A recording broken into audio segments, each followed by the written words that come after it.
It was a cold day in January when the tragedy took place on the outskirts of London.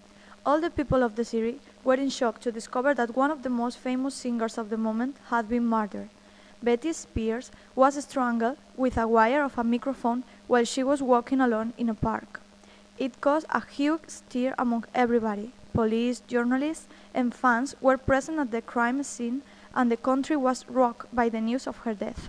Journalists were taking photos of the victim, while the police started to study and analyze carefully all the details of that horrible crime. The detective, Mrs. Brown, was the last to arrive. Oh my God, this is the most horrible crime I have seen in my life. Yes, indeed. It will be a very difficult task to know who could be able to do something like that. Yes, I agree with you. There are no clues for the moment. The specialists are working very hard to find something clear. I'll go for a while. I need some rest. See you later.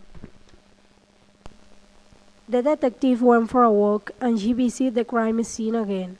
There was something shining under the bank where the victim had been murdered. She put her gloves on, crouched down, and picked up an earring. She thought it could be a good clue, and she decided to call two fans of the singer to ask them some questions. Good afternoon, girls. Would you mind me asking you some questions about Betty Spears, please? Well, what do you want to know?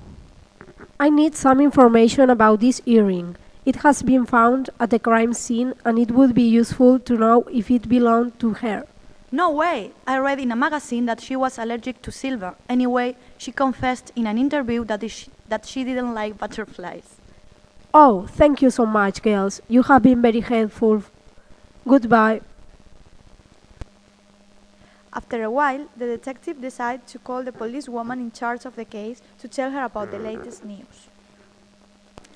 I'm very sorry, I'm late. What about the case? Have you discovered anything interesting? Mrs. Brown looked at her. Immediately, she recognized the earring she was wearing. I can't believe it. It's incredible. You have the other earring. What are you talking about? You are the assassin. Finally, the case was solved by this excellent detective. Mrs. Brown had won again.